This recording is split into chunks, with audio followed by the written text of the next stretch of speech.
میں اتحاد بھی نہیں ہے اور متفق بھی نہیں ہے، بیٹے بہت ہیں، دوسرے نمبر پہ ہماری تعداد ہے، ساری دنیا میں ہم دوسرے نمبر پر ہیں۔ ہماری تعداد اتنی بڑی ہو کر بھی آج مسلمان کیا ہے؟ مجبور محض بنا ہوا ہے، کیونکہ ہم یہ اللہ کا فرمان ہے، وَمَنْ أَعْرَضَ عَنْ ذِكْرِي فَإِنَّ لَهُ مَعِيشَةً ضَنْكًا وَنَحْشُرُهُ يَوْمَ الْقِيَامَةِ أَعْمَىٰ۔ اللہ کا یہی وعدہ ہے، اللہ نے جو فرمایا اسی کے تحت ہم کروڑوں رہ کے بھی آج کیا ہیں؟ پریشان، کروڑوں رہ کر بھی مجبور، کروڑوں رہ کر بھی مقتول، سب کچھ ہم ہو رہے ہیں، دنگا فساد کے ذریعہ ہم بن رہے ہیں، ہاں قتل ہم ہو رہے ہیں، غارت گیری ہمارے اندر ہو رہی ہے، پریشان ہم ہو رہے ہیں، ہمیں استعمال کیا جا رہا ہے، سب استعمال کر رہے ہیں، مسلمانوں کو استعمال کر رہے ہیں، مسلمان استعمال بھی ہو رہا ہے۔ کیوں؟ اگر انہیں اللہ کے کلام کو سمجھتا، اللہ کی یاد اگر دل و جان سے کر لیتا تو پھر خدا کی قسم کوئی اس کو بھٹکا نہیں سکتا اور متحد ہونے سے کوئی اس کو بچا نہیں سکتا۔ یہ مسلمان کا ہے، اللہ کا کلام، اس کی یاد کی بات کر رہا ہوں میں۔ پڑھنے والے کروڑوں ہیں لیکن خشیت الہی کے تحت سننے والے، ہاں خشیت الہی کے تحت اس کو غور کرنے والے، تدبر کرنے والے، محسوس کرنے والے، یہ اللہ والے کم و بیش ہوں گے، جو جن کی طفیل میں آج ہم اللہ کے غضب سے بچے ہوئے ہیں۔ ورنہ آج ہم دیکھ رہے ہیں ہاں اللہ کے فرمان کے مطابق کہ ذکر سے مراد ہم اللہ کے کلام سے یہ امت کوسوں دور ہو چکی ہے، اللہ کے کلام سے دور ہو چکی ہے۔ پھر اسی کے ساتھ ساتھ اب نیا فتنہ چل رہا، ہاں ایک جو ہے منافق پیدا ہوا، وہ کہہ رہا ہے کہ نہیں نعوذ باللہ تعالیٰ کا قرآن میں کچھ آیا تھا، نعوذ باللہ۔ ہم بول بھی نہیں سکتے، اتنی طاقت نہیں ہمارے اندر کہ ہم اتنی بڑی بات ہم کیسا کہہ سکتے ہیں، سوچ بھی سکتے ہیں، تو لہذا اس کو مسلمان بھی نہیں کہنا چاہیے، وہ منافق سے بدتر ہے، اس کو مسلمان کہہ کر اسلام کو جو ہے ہم نقصان پہنچا رہے ہیں۔ اور ایسی چیزیں جس طریقے سے اسلام اگر کہیں پہ شرمندہ ہو رہا ہے کسی کی وجہ سے، تو ویسی چیزوں کو ہم غیر ضروری کسی کو بولتے بھی بیٹھنا یہ مناسب نہیں ہے، بلکہ اصلاح کے لیے بولنا غیر ضروری، ہمارے محفلوں میں اس کو ہم جو ہے موضوع بحث نہیں بنانا، بلکہ ہم جو لوگ اہم کچھ کم کر سکتے ہیں، کرنے والے ہیں، تو وہ لوگ کے سامنے اس کو ذکر کریں، محسوس کریں، بولیں کہ بھائی یہ چیز چل رہی ہے، اور اس کو مسلمان نہیں کہہ سکتے، ہم مسلمان نہیں کہنا اس کو، مسلمان ایسا کر نہیں سکتا۔ مسلمان وہ تو ایک نامور منافق ہے، نامور منافق ہے کہ مسلمانوں میں انتشار پیدا کرنے کے لیے اور ہمارے جذبات کو مجروح کرنے کے لیے اور ہمیں اپنے اندر آپس میں تضاد پیدا کرنے کے لیے ایک بہت بڑی یہ سازش ہے، بہت بڑی سازش ہے، اور اسی طریقے سے وہ سازش کے تحت بکے ہوئے ہیں۔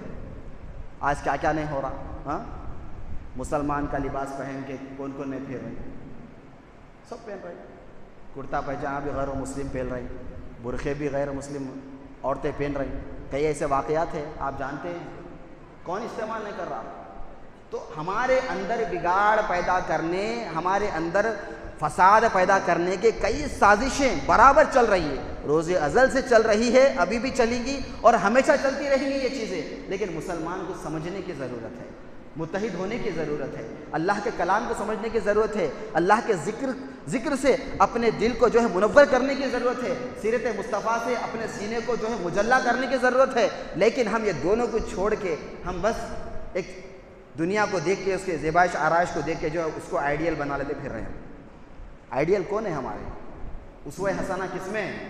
ہاں آقا کی زندگی میں ہے، صحابہ کی زندگی میں ہے، تابعی کی زندگی میں ہے، تبع تابعی کی زندگی میں ہے، اولیاء اللہ کی زندگی میں ہے، علماء کی زندگی میں ہے، اہل علم ایمان والوں کی زندگی میں ہے، یہ لوگ ہمارے لیے آئیڈیل ہے۔ لیکن آج ہم کیا کر رہے ہیں؟ ان سے دوری اختیار کر رہے ہیں، کم و بیش اللہ والے ہیں، باقی کیا پورے کیا کر رہے ہیں؟ دوری اختیار کر رہے ہیں، کیونکہ ان کو دنیا اچھی دکھ رہی ہے۔ ہاں قرآن کی تعلیم بھی کیسی ہو رہی؟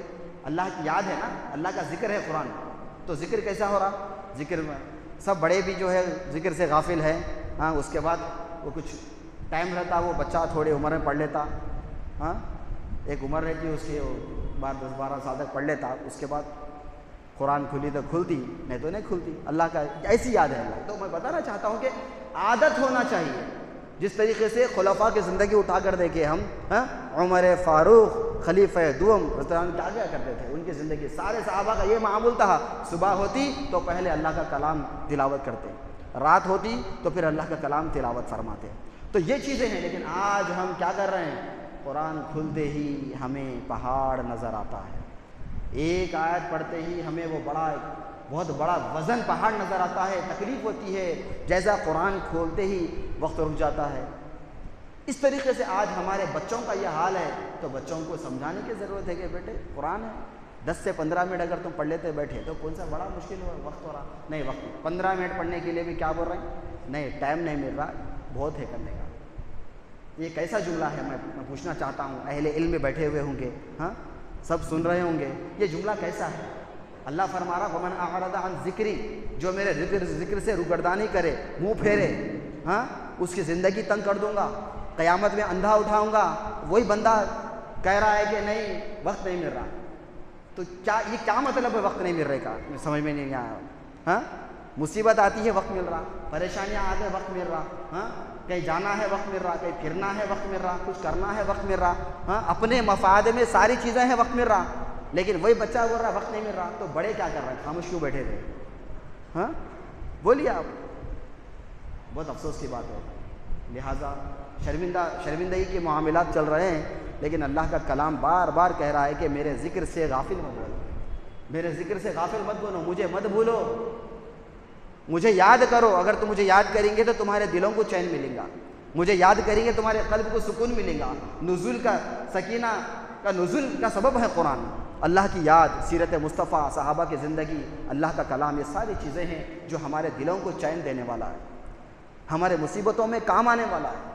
یہ ساری چیزیں ہیں، لیکن ہم سمجھ رہے بھی نہیں اور اپنے اولاد کو سمجھا رہے بھی نہیں۔ پھر اوپر سے منافقین ایسے جو ہے شر پسندی کاماں کر دے رہے ہیں، کوئی وہ نہیں ہے، ایک سازش ہے، بس ایک سازش کے تحت اس کو یہ کہنے کے لیے کہا جا رہا ہے، وہ کہہ رہا ہے اور اس کی حفاظت بھی کی جا رہی ہے، کر رہا ہے، شر پیدا بھی کر رہا ہے اور اس کی حفاظت بھی کی جا رہی ہے۔ حفاظت کی ذمہ داری بھی کفار و مشرکین لے لیے، اس کے بعد وہ وہاں بیٹھ کے ایک مسلمانوں کا لیبل لگا لے کے اس کے بعد یہ شر پسندی کاماں کر رہا، اس کو معلوم ہے کہ انہیں غلطی پہ ہے، اسی لیے دبا ہوا ہے، غلطی پہ ہے اسی لیے تو ڈرا ہوا ہے، چھپا ہوا ہے۔ اس کا ڈرنا، اس کا چھپنا ہی بتا رہا ہے کہ انہیں غلطی پہ ہے۔ اگر انہیں حق پہ رہتا تو پھر باہر نکل کے جو ہے کھلے عام علل اعلان پھرتا۔ تو انسان کا ڈرنا اور چھپنا ہی بتا رہا ہے کہ وہ جو بھی کہہ رہا ہے اس کے پیچھے کچھ ناپاک ذہنیں ہیں، لہٰذا اس کو سمجھنے کی ضرورت ہے اور متحد ہونے کی ضرورت ہے۔